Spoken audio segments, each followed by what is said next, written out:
Today on The Young and the Restless, Victor admires Claire's stubbornness, Harrison wishes his parents were together more, and Sharon surprises Adam and Chelsea. All products and services featured are independently chosen by editors. However, Soaps.com may receive a commission on orders placed through its retail links, and the retailer may receive certain auditable data for accounting purposes. Victoria and Nick sit at the bar in Society discussing when to set up the quarterly meeting. Once they have wrapped up the business talk, she remarks on how much work slips through the cracks when you are busy dealing with nearly getting murdered. It's good they are so good at what they do. After a little fist bump, Nick tells his sister how nice it is to focus on work after all the bullets they dodged. Victoria points out they didn't all dodge the bullets. Nick is just grateful things worked out. He's sure the old man has a lot of years left in him. Unless he doesn't, Victoria counters. She explains that when she checked in on their father earlier, he seemed morose about the future. It's not like him. Nick says he could have died, but didn't, and he's likely just taking stock of his life. She gets that, but it was still unnerving, and she'll never be ready for the day they lose their parents. He's with her on that, but it's inevitable. They just need to enjoy the time they have and love them as much as they can. Nick reminds her of how many close calls their dad has had. He always comes back stronger than before, and has a lot of life left in him. He better, she says. Harrison is with his parents on the Crimson Lights patio. They have snacks and he tells them he needs to make a shoebox diorama about a typical day at home. He already has lots of ideas and would like his parents to help. Summer suggests they have dinner at the Abbott mansion to start right away. When Kyle reacts warily, Summer backtracks, but his son begs him to agree. Kyle caves.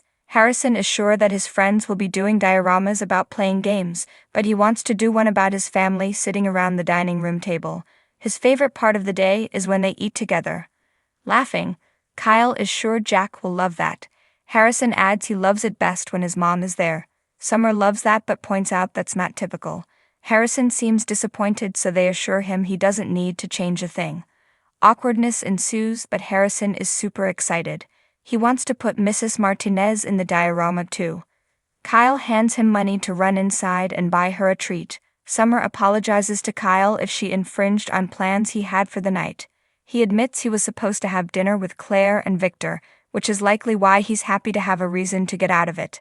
Claire wants to show her grandfather that he's a good guy.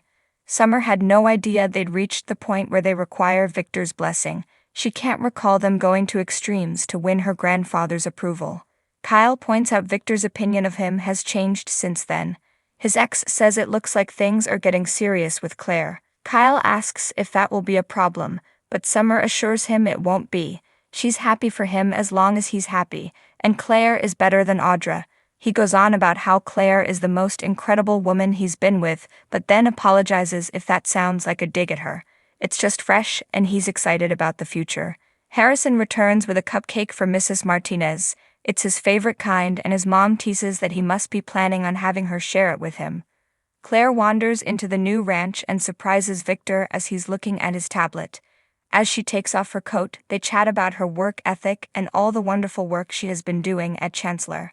They discuss his recovery and he assures her that he'll be back at the heavy bag in no time. When she asks him to dinner, he says he'd love it. When she adds it will include Kyle, he says that's a different story. Claire assumes he's looking for an excuse. Her grandfather explains he can't condone her relationship with Kyle. She's not backing down. Victor is impressed that she's so stubborn. She's a Newman. Flatly, Victor tells Claire that Kyle is wrong for her. He's sure she can't see beyond the romance of it all. That seems condescending to Claire. She wants him to see the man she knows and see why he's so good for her. Adjusting in his chair and groaning in pain, Victor admits that this is about Kyle being Jack's offspring. He detests that man and has had decades of bad relations with him and his mendacity. When she suggests they let the past go, her grandfather points out that Kyle just stabbed his own family in the back and stole from them. Claire suggests that he had more than a little to do with that. Waving his finger, Victor refuses to take the blame. Claire fills her grandfather in on her lunch with the Abbotts, noting how dear family clearly is to Jack, but Jack is a joke. He and Kyle both inherited everything. They are weak and built nothing from the ground up. Kyle went back to his family because he couldn't hack it on the outside. Victor's baffled Kyle would agree to have dinner with him. She explains that Kyle is willing to put his feelings about Victor aside for her sake. Claire knows that her grandfather has tended to step in whenever Victoria got involved with someone he didn't approve of. Victor points out that her mother married Billy Boy Abbott and that Ashlyn Locke Guy, and they both broke her heart. His granddaughter can't deny that but says she loves Kyle and he wants to be with her. As Victor promises he only wants what's best for Claire, Kyle calls.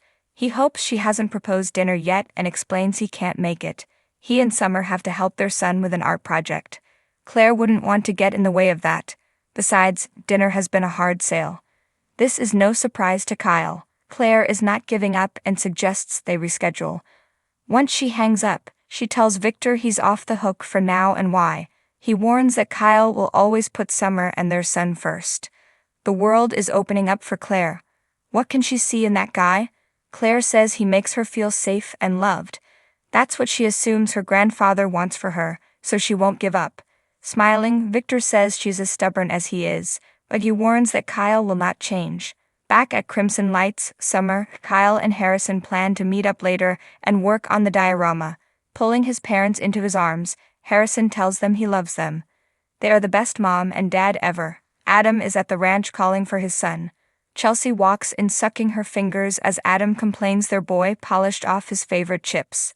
He wants to have a talk with him about boundaries. Food is sacred. Chelsea admits that she ate them. He jokes that they still have a lot to learn about each other. Their smiles drop when Sharon walks in to welcome them to the neighborhood. Sharon explains that Connor let her in on the way to the stables. She knows this may be awkward, but she's determined to establish a sense of normalcy. Like visiting her neighbors. She brought a quilted throw since it gets chilly in the country, but she wasn't sure if she should get one or two.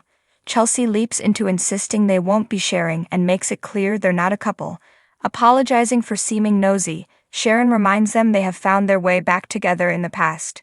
Chelsea assures her that history will not be repeating itself, especially since she practically has her own wing. Sharon nods along. Adam and Chelsea tell Sharon how happy they are to see her after her ordeal. Sharon explains she's putting that behind her and focusing on getting healthy again. I don't want you worrying that I'm still out of my mind on drugs and framing people for crimes they didn't commit, she adds. Adam assures her they don't feel that way, and Chelsea talks about being kind to yourself when dealing with mental issues. They know she was a victim. Sharon knows she still needs to make amends. Her meds are balanced again and therapy is going great. My family has been so supportive and understanding, especially Nick, she coos. That's my brother, Adam says, grinning widely and nodding his head. Sharon continues to gush about how important Nick's support has been to her. Eventually she realizes she's taking up their time. Reminding them she's nearby if they need anything, she takes off. Adam hopes that the worst is behind Sharon. Chelsea suggests the worst could be behind for all of them. She worries Sharon didn't buy her insistence that they aren't a couple again, but Adam points out she sold it pretty hard. He warns that people will continue to assume they are a couple. It's going to get tiring explaining they aren't. Chelsea tells him to get ready to be tired. As she looks at the throw Sharon left, they return to teasing each other about chips. He brings up how Sharon was speaking about Nick. She was practically glowing and it seemed all too familiar. He wonders if she is developing real feelings for him again. Summer jogs into the new ranch house to check on her grandfather. Spotting Claire, she apologizes for disrupting her plans tonight and hopes she's not upset. Claire says they can have dinner anytime and Harrison is what matters. Once she exits, Summer asks how Victor is feeling. What he went through was terrifying.